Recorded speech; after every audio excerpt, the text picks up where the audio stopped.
Hi everyone, my self राजन और आप जुड़ चुके हैं राजन बायोलॉजी यूट्यूब चैनल पे। तो चलिए आज के इस वीडियो सेशन में हम लोग कुछ नीट के स्ट्रैटेजी के बारे में पढ़ने वाले हैं। यहाँ कोई चैप्टर स्टार्ट आज नहीं हो रहा है। आज कुछ चैप्टर का बात हम लोग नहीं बात करेंगे, आज पूरे सिलेबस की बात करेंगे। देखिए, पढ़ता तो सब है, सब हार्ड वर्क करना जानता है। सबको कह दिया जाए कि हाँ तुम 8 घंटा पढ़ो तुम्हारा नीट निकल जाएगा, सब पढ़ सकता है। लेकिन हार्डवर्क के साथ साथ स्मार्ट वर्क जो है वो बहुत ही इंपॉर्टेंट होता है किसी भी सिलेक्शन के लिए। तो आज वही हम आपको पूरा स्ट्रैटेजी बताने वाले हैं कि कैसे आप वर्क करें हार्डवर्क के साथ साथ स्मार्ट वर्क, ताकि आपका सिलेक्शन जो है कहीं ना कहीं नीट के अंदर हो जाए।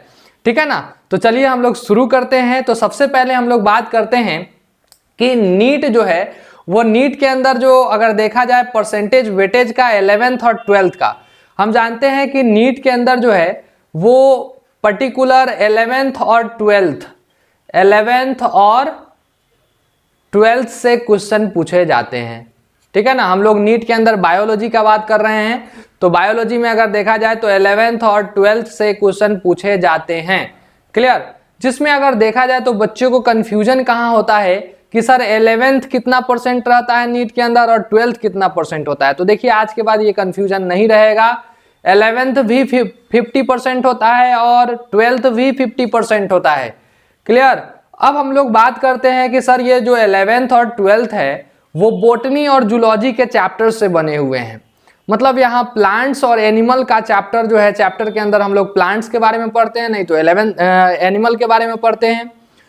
तो ये बोटनी और जूलॉजी का क्या परसेंटेज होता है नीट एग्जाम के अंदर। तो देखिए यहाँ पे भी कोई कंफ्यूजन आपको नहीं होना चाहिए कि यहाँ पे जो पर्टिकुलर अगर बोटनी देखा जाए तो वो भी 50% होता है नीट के अंदर, और जूलॉजी देखा जाए तो वो भी 50% इसका वेटेज होता है। मतलब नीट के अंदर अगर देखा जाए टोटल क्वेश्चन कितने आते हैं तो 90 क्वेश्चंस आते हैं। क्लियर। और 90 क्वेश्चन में अगर देखा जाए तो 45 क्वेश्चन जो है वो बोटनी के होते हैं और 45 क्वेश्चन जो है वो जूलॉजी के होते हैं। क्लियर। अब हम लोग बात करेंगे कि सर बोटनी और जूलॉजी जो है यहाँ पे 45 मिल करके 90 क्वेश्चन हो गया, तो 50% वेटेज होता है। अब आप पूछेंगे कि भाई 11th और 12th में कौन सा चैप्टर बोटनी है और कौन सा चैप्टर जूलॉजी है। तो देखिए अराउंड अगर देखा जाए तो 22 चैप्टर्स जो है वो क्या है, तो ये बोटनी का है। क्लियर। और उसके बाद अगर देखा जाए तो लगभग 38 चैप्टर जो है टोटल है। 38 चैप्टर में से अगर हम मान लेते हैं कि इसमें से 22 चैप्टर और 20 चैप्टर तो बॉटनी का है, तो कितना चैप्टर बच गया, तो लगभग 16 to 18 चैप्टर। ये जो चैप्टर है 16 to 18 चैप्टर ये है जूलॉजी के। मतलब यहां पे अगर देखा जाए तो आप जूलॉजी में कम चैप्टर है और इंटरेस्टिंग भी होता है बच्चे के लिए, तो आप यहाँ पे जूलॉजी पे ज़्यादा फोकस भी करेंगे, काहे कि आपको इंटरेस्टिंग भी लगेगा। और आगे चल करके MBBS करेंगे या फिर कुछ भी MS करते हैं तो वहाँ पे आपको एनिमल के बारे में ही पढ़ना है, तो यहाँ पे जो है कम मेहनत के साथ ज़्यादा मार्किंग यहाँ पे उठा सकते हैं। तो ये जो है 38 चैप्टर में जो है लगभग 18 चैप्टर जो है वो मानते हैं हम क्या होता है, तो ये जूलॉजी का चैप्टर होता है। अब हम लोग आगे बढ़ते हैं कि भाई पूरा का पूरा अगर देखा जाए, पूरा एक एक चैप्टर देखा जाए कितना इंपॉर्टेंट है, ताकि आपको प्रिपरेशन करने में बहुत आसान होगा। तो देखिए एक एक चैप्टर का हम यहाँ पे वेटेज करके लाए हैं, एक एक यूनिट का वेटेज करके लाए हैं। तो आप वीडियो के साथ सिर्फ बने रहिए, आपको तैयारी करने में बहुत आसानी हो जाएगा। क्लियर है। तो चलिए हम लोग बात करते हैं। सबसे पहले क्लास 11th से जो है हम लोग देखेंगे कि कौन सा यूनिट कितना इंपॉर्टेंट है, कौन सा चैप्टर कितना इंपॉर्टेंट है। इसी को हम बोलते हैं स्मार्ट वर्क। क्या बोलते हैं भाई? Smart work. ठीक है ना। तो हमको क्या करना है, हार्डवर्क के साथ साथ स्मार्ट वर्क करना है। ठीक है। हार्डवर्क तो करना ही होगा भाई, 6 से 8 घंटा आपको सेल्फ स्टडी करना है। फिर उसके बाद अगर देखा जाए तो स्मार्ट वर्क करना है, कौन चैप्टर कौन यूनिट कितना इंपॉर्टेंट है। अगर आप इसको समझ जाते हैं तो जा करके आपको क्या है, इजी हो जाता है किसी भी चीज को पढ़ने में, मेहनत करने में। अब पता चले क्या कोई चैप्टर नीट के अंदर पूछा ही नहीं जा रहा है, उससे ज्यादा क्वेश्चन, एक ही क्वेश्चन पूछा जा रहा है और किसी चैप्टर से 4 क्वेश्चन पूछा जा रहा है। आप एक क्वेश्चन वाले पे ज्यादा मेहनत कर दिए और 4 वाले पे कम मेहनत कर दिए, तो क्या होगा, फिर वहां पे स्मार्ट वर्क नहीं हुआ। तो इसीलिए हम लोग यहाँ पे स्मार्ट वर्क देखने वाले हैं, वो आपको पता चल जाए कि कौन सा कितना इंपॉर्टेंट है, ताकि आप स्मार्ट वर्क कर पाइए। इसके लिए इतना मेहनत करके जो है आपके लिए फ्रेम किया गया है। तो आप बस इसको क्या करना है, आप 100% इसको कॉपी में नोट कर लीजिए और इसी के तरीका से जो है आप तैयारी करना शुरू कर दीजिए, ठीक है ना। अगर आपको वीडियो अच्छा लगता है तो लाइक शेयर सब्सक्राइब जरूर करिए, कमेंट करके बताइए कि हाँ आपको अच्छा लगता है या नहीं। क्लियर। अब हम लोग बात करते हैं सबसे पहला, तो यहाँ पे जो है अलग अलग 3 कॉलम बनाया गया है, जिसमें एक जो है वो यूनिट को है और दूसरा चैप्टर के बारे में है और तीसरा वेटेज के बारे में बताएंगे। क्लियर। तो देखिए यहाँ पे सबसे पहला यूनिट जो है वो क्या है, diversity of living world. Class 11th का डाइवर्सिटी ऑफ लिविंग वर्ल्ड या फिर डाइवर्सिटी ऑफ लिविंग ऑर्गेनिज्म की बात करते हैं। तो ये टोटल 100% में 8% ये इंपॉर्टेंट रखता है। पूरा यूनिट की बात कर रहे हैं तो 8% ही ये इसका क्या है, इंपॉर्टेंस है, पूरा कंट्रीब्यूशन है होल सिलेबस में। जिसमें सबसे पहला चैप्टर जो है लिविंग वर्ल्ड, देखिए हम यहाँ पे पूरा बताएंगे कि कितना क्वेश्चन पूछने का संभावना है, कितना क्वेश्चन पूछा जाता है, पूरा का पूरा एनालिसिस किया जा चुका है। पिछले 10 साल के क्वेश्चन पेपर प्रीवियस आज क्वेश्चन जो है जितने भी नीट के अंदर पूछे गए हैं या AIPMT के अंदर पूछे गए हैं, उसके ऊपर एनालिसिस कर करके आपको ये डाटा दिया जा रहा है, ताकि आप इसको आसानी से एकदम ऑब्जर्व करके पढ़िए। देखिए लिविंग वर्ल्ड की अगर बात करते हैं तो इससे हर साल जो है देखा जाता है ऑन एवरेज एक क्वेश्चन जो है वो रहता है, मतलब एक क्वेश्चन इससे पूछा जाएगा।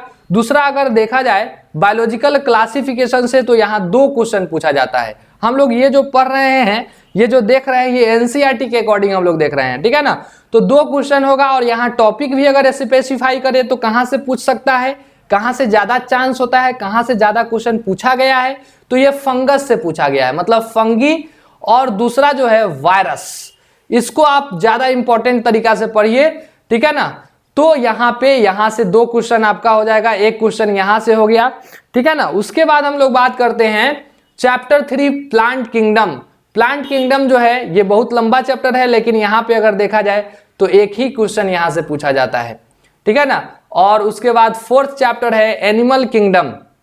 तो देखिए एनिमल किंगडम से जो है ये 2 क्वेश्चन पूछा जाता है। तो यहाँ पे अगर देखा जाए टोटल क्वेश्चन कितना हो गया भाई, तो 6 क्वेश्चन जो है ये अपना कंट्रीब्यूशन होल सिलेबस में देता है, ठीक है ना। ये एवरेज बताएं, ये नहीं हम प्रमाण दे रहे हैं कि इतना ही पूछेगा, ठीक है ना। ये analysis previous year question paper के एनालिसिस से पता चला है कि भाई इतना क्वेश्चन पूछा जाता है, ठीक है ना। तो आप इस तरीके से तैयार कर सकते हैं कि हाँ भाई किस चैप्टर को कहाँ फोकस करना है। तो देखिए यहाँ बायोलॉजिकल क्लासिफिकेशन, एनिमल किंगडम लंबा चैप्टर है, लेकिन हाँ इसमें अगर देखा जाए तो ये इंपॉर्टेंट है। लिविंग वर्ल्ड बहुत छोटा है, एक क्वेश्चन पूछ देता है, तो आराम से यहाँ पे देख सकते हैं। इसमें भी अगर टॉपिक स्पेसिफाई कर दिया जाए तो आप हायरार्की पढ़ सकते हैं।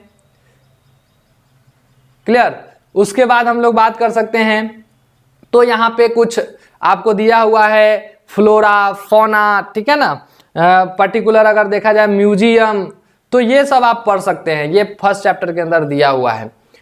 उसके बाद हम लोग बात करते हैं दूसरा जो है दूसरा यूनिट की अगर बात करते हैं कितना इंपॉर्टेंट है आपके पूरे नीट के सिलेबस में।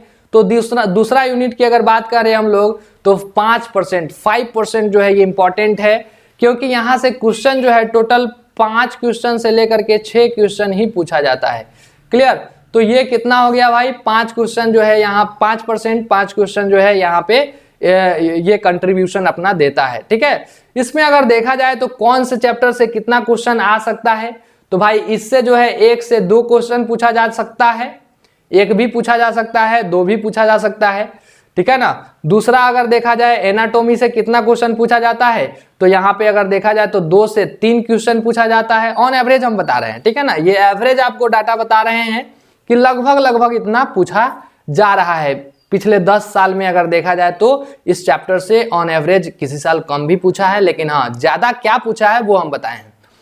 उसके बाद हम लोग बात करते हैं इसके अंदर 3rd चैप्टर जो है, जो कि स्ट्रक्चरल ऑर्गेनाइजेशन इन एनिमल्स की अगर बात करें तो यहाँ पे इसको एनिमल टिश्यू बोलते हैं। इससे 2 क्वेश्चन पूछा जाता है, मतलब ये ओवरऑल अगर देखा जाए तो कितना हो गया, 5 से लेकर के 6 क्वेश्चन जो है ये अपना कंट्रीब्यूशन पूरे नीट में देता है।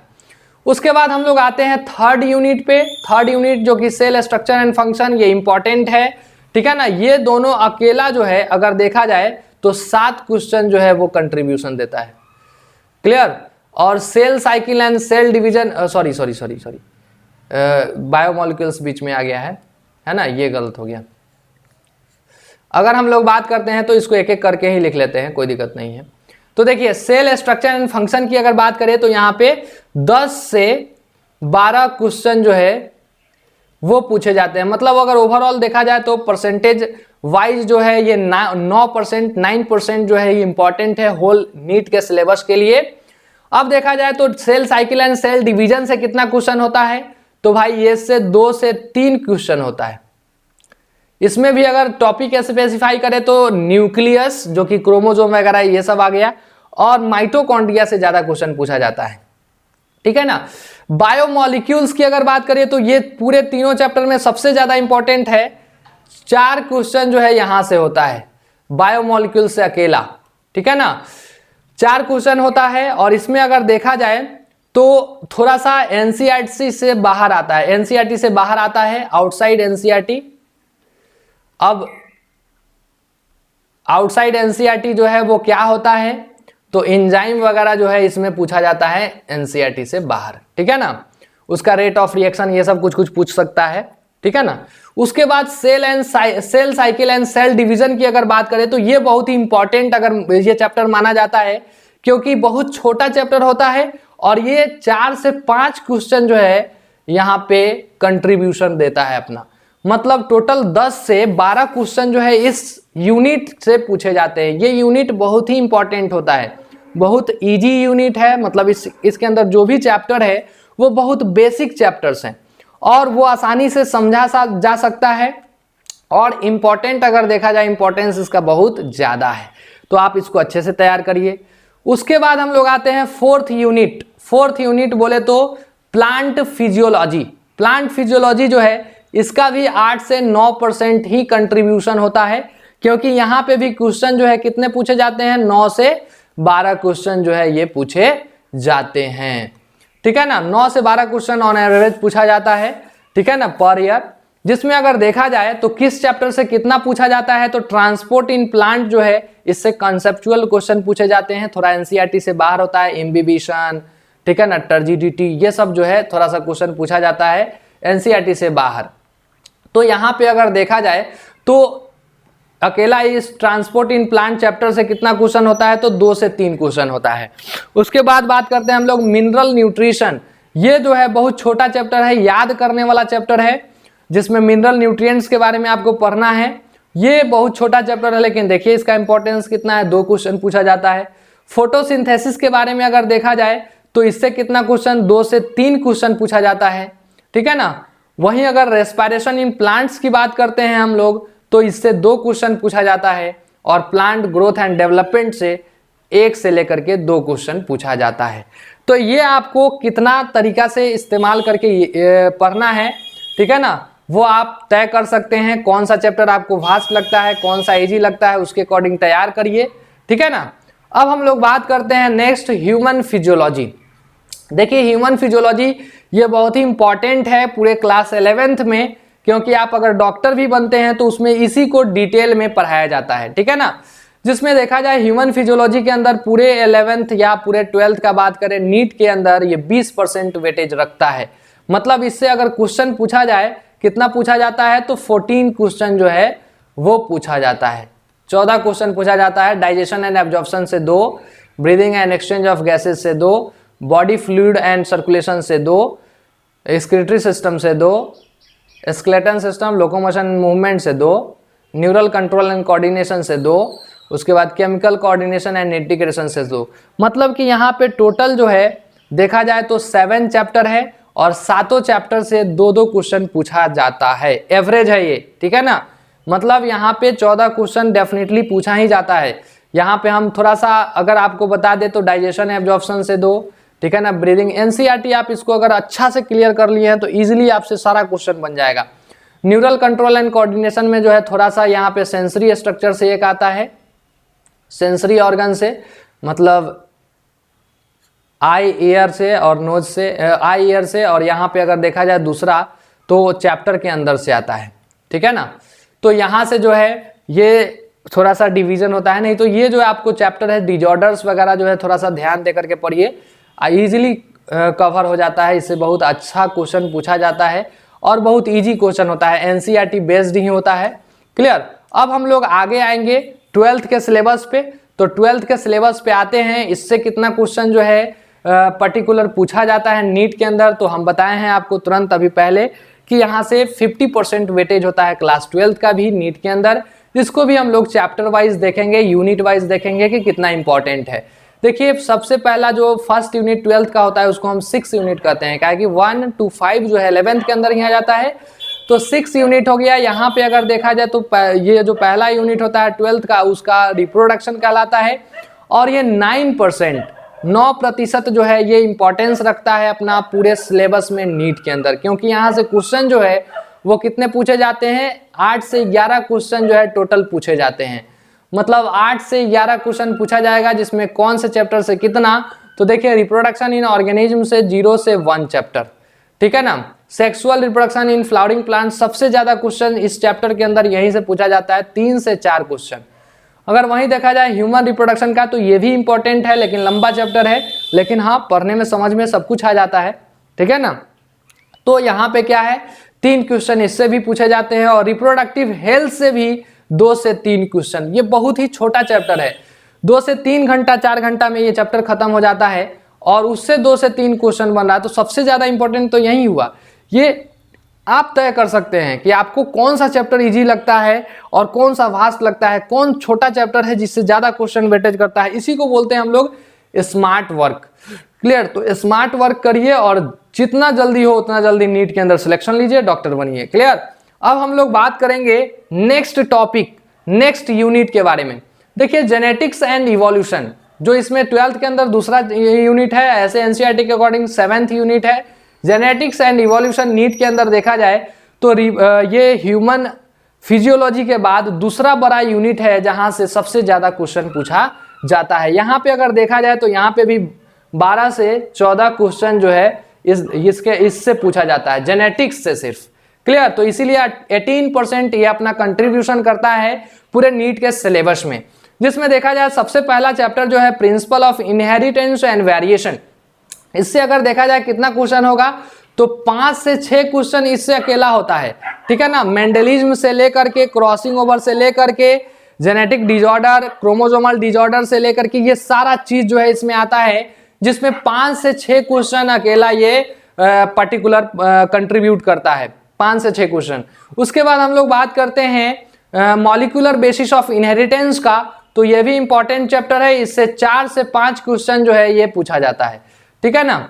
और इवोल्यूशन की अगर बात करें हम लोग तो इवोल्यूशन से 3 क्वेश्चन जो है डेफिनेटली पूछे जाते हैं, ठीक है ना। तो ये टोटल क्या हो गया, आपको जेनेटिक्स एंड इवोल्यूशन का इवैल्यूएशन हो गया कि इससे कितना क्वेश्चन पूछा जाता है।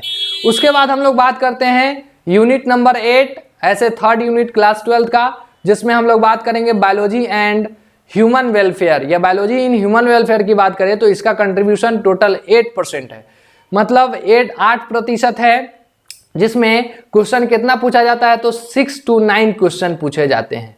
क्लियर। नीट के अंदर 6 से 9 क्वेश्चन इसमें पूछा जाएगा। कौन चैप्टर कितना इंपॉर्टेंट है, किससे कितना पूछा जाता है, तो देखिए इसमें अगर देखा जाए तो सबसे पहला चैप्टर जो है वो है human health and disease. Human health and disease में अगर देखा जाए तो 3 से 4 क्वेश्चन इससे डेफिनेटली रहेगा, ठीक है ना, जिसमें से एनसीईआरटी से थोड़ा सा बाहर भी पूछा जाता है, ड्रग्स के बारे में, इम्यूनोलॉजी के बारे में और वैक्सीनेशन के बारे में, ठीक है ना। तो यहाँ से 3 से 4 क्वेश्चन इंपॉर्टेंट है। उसके बाद strategy for enhancement in food production की अगर बात करें तो इससे 1 से 2 क्वेश्चन पूछा जाता है, एक प्लांट से हो सकता है, एक एनिमल से हो सकता है, ठीक है ना।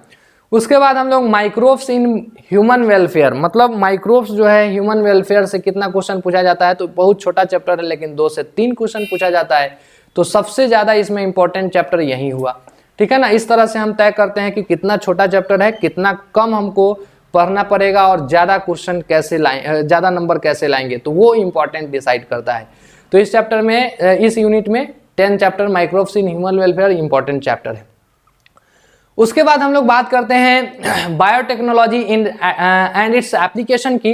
तो ये 9th नंबर का यूनिट नीट के सिलेबस के अकॉर्डिंग देखा जाए तो ये टोटल अगर देखा जाए तो नीट के सिलेबस में 5% जो है ये अपना कंट्रीब्यूशन करता है। ये बहुत इंपॉर्टेंट चैप्टर है, क्या कि बहुत छोटा छोटा चैप्टर है और 5% कंट्रीब्यूशन बहुत बड़ा कंट्रीब्यूशन माना जाता है, ठीक है ना। मतलब कि यहाँ पे 5 क्वेश्चन इससे पूछे जाएंगे, क्लियर।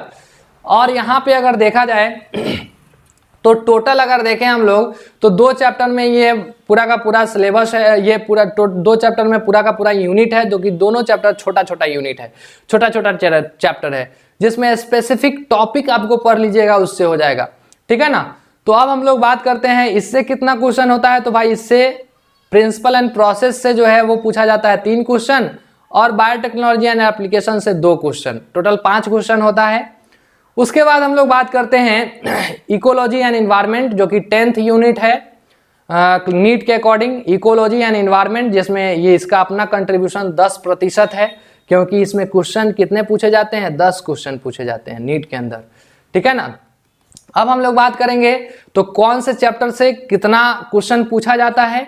तो देखिए ऑर्गेनिज्म एंड पॉपुलेशन से बात करें तो 2 क्वेश्चन पूछा जाता है, इकोसिस्टम से 1 क्वेश्चन पूछा जाता है, बायोडाइवर्सिटी एंड कंजर्वेशन बहुत छोटा चैप्टर है लेकिन सबसे ज़्यादा इंपॉर्टेंस है इसका, 3 क्वेश्चन होता है इससे।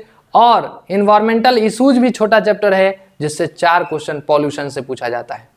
तो इस तरह से करके टोटल आपको लगभग हम ऑन एवरेज आपको बता दिए होंगे 80 से 100 क्वेश्चन के बीच में जो है वो यहाँ से चैप्टर के अंदर निकल के आता है, जिसमें 90 क्वेश्चन पूछा जाता है नीट के अंदर। 90 क्वेश्चन जो है इसी चैप्टर्स के अंदर 45 बॉटनी और 45 जूलॉजी, 45 बॉटनी और 45 जूलॉजी, ठीक है ना। तो चलिए आज इतना ही, फिर अगले क्लास में हम लोग आगे देखेंगे। देखिए अगर आप बताइएगा कि हाँ यहाँ पे अगर आपको टॉपिक भी बता दें हम, ठीक है ना, टॉपिक भी बता दें कौन सा टॉपिक नीट के लिए इम्पोर्टेंट है, किस चैप्टर का कौन सा टॉपिक इम्पोर्टेंट है, ठीक है ना। अगर वो आप अगर कमेंट में बताइएगा तो हम हो सकता है कि उसका भी वीडियो लेकर के जल्द हम अपलोड करेंगे कि कौन से टॉपिक जो है कितना इंपॉर्टेंट है किस चैप्टर का। अभी तो आपको बता दिए कि कौन सा चैप्टर कितना इंपॉर्टेंट है। अब हम लोग अगर आप कमेंट करते हैं तो इसके बाद हम आपको वीडियो बना करके डालेंगे कि कौन से चैप्टर के अंदर कौन सा टॉपिक जो है वो नीट के लिए इंपॉर्टेंट है, क्लियर। तो कमेंट करके बताइएगा और उसके बाद हो सकता है तो एक कोर्स भी लॉन्च करेंगे 2020 के नीट के लिए, मतलब जो 13 सितंबर को जो होने वाला है नीट, उसके लिए 1 मंथ क्रैश कोर्स हम आपको लॉन्च करेंगे, जिसमें आपको सिर्फ और सिर्फ इंपॉर्टेंट टॉपिक बताएंगे, इंपॉर्टेंट टॉपिक पढ़ाएंगे, ठीक है ना। तो आप कमेंट करके बताइए कि हाँ पर्टिकुलर क्या हम कोर्स लॉन्च करें और क्या वो टॉपिक बताएं चैप्टर के अंदर, ठीक है ना। तो चलिए आज के लिए इतना ही, फिर अगले क्लास में आगे हम लोग देखेंगे। अगर आपको ये वीडियो अच्छा लगा हो तो लाइक शेयर सब्सक्राइब जरूर करिएगा। Thank you.